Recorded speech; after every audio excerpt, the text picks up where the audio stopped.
Disney Princess, Jasmine the Matchmaker. One morning, as on every morning, Jasmine and Rajah rode through the busy streets of Agrabah in their royal coach. By now, most of the merchants in the marketplace were used to seeing the princess and even her faithful tiger outside the palace walls.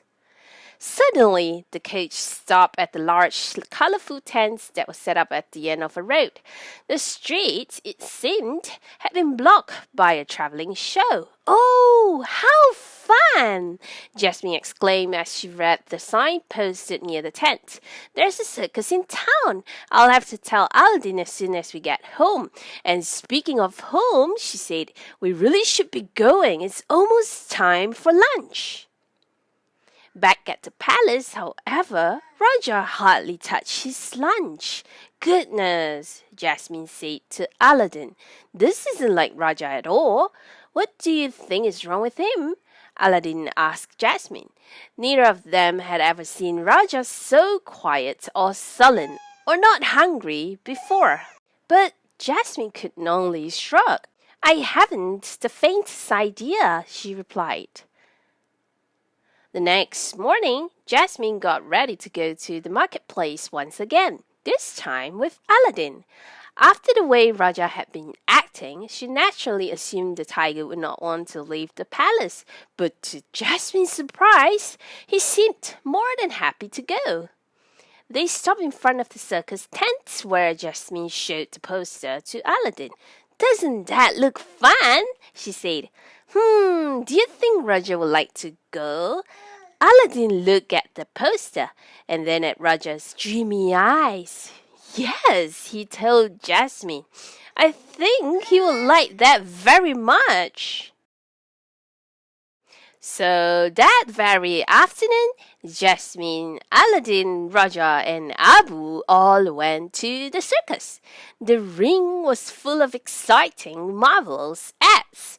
There were clowns and acrobats and sword-swallowing giants. There were dogs and horses and monkeys that could juggle and jump through hoops.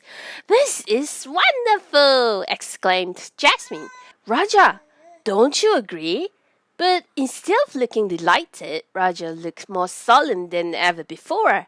"I thought he'd be happy," Jasmine told Aladdin. "He will," said Aladdin. "Just wait." Shortly, the lights dimmed and the circus owner stepped up to make an announcement. "Ladies and gentlemen," he called, "I now present Mallika, the star of our show." Out walked a beautiful tigress.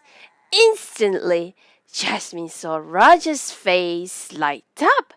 Rajah was in love. Before they knew it, the show was over and Mallika, the tigress, returned backstage. Rajah's face fell once again, but Jasmine had an idea. "Let's go backstage," she suggested, "and see if we can meet her." They hurried out of the tent and around to the performers' cages. Mallika's was not hard to find at all. "Rajah," said Jasmine, "meet Mallika. Mallika, this is Rajah." "Can I help you?" asked a man stepping up behind them. Jasmine turned to see the owner of the circus. "Well," Jasmine began, "I would love to offer Mallika a home at my palace menagerie. She would be very happy there, and Your Highness, please understand," the circus owner replied nervously. "Mallika is our star. Without her, there wouldn't be a circus." Needless to say, Rajah returned to the palace miserable. Jasmine tried her very best to cheer him up. She had the royal chef prepare his favorite meals. She had the royal tailor sew him a brand new bed. She even had the royal animal keeper bring in a line of tigers to be Rajah's friends. But nothing seemed to cheer up Rajah, not even a little. "Poor Rajah," Jasmine told Aladdin later that evening. I know just how he feels. I remember when we fell in love and couldn't bear to be apart. First thing in the morning, I'm going back to the circus to talk with the circus owner. I'm sure we can work something out. Just then, one of Jasmine's lady-in-waiting walked in. Princess Jasmine, there's a visitor here for you, she said. A visitor at this hour, thought Jasmine. Please send him in, she said out loud. Moments later, the owner of the circus walked in with a very sad-looking Mallika. Pardon me, Your Highness, he said solemnly, but I have a problem.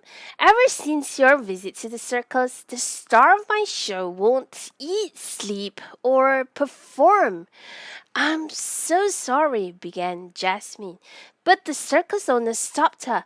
It's not your fault, he told her. It's clear to see she's in love, and even though she's the star of my show, she's also my friend.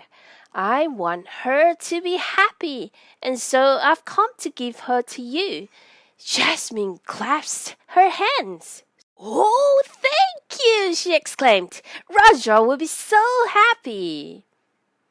Before Jasmine could even call him, Rajah ran straight toward Mallika. They met and gently touched noses, clearly happy to be together.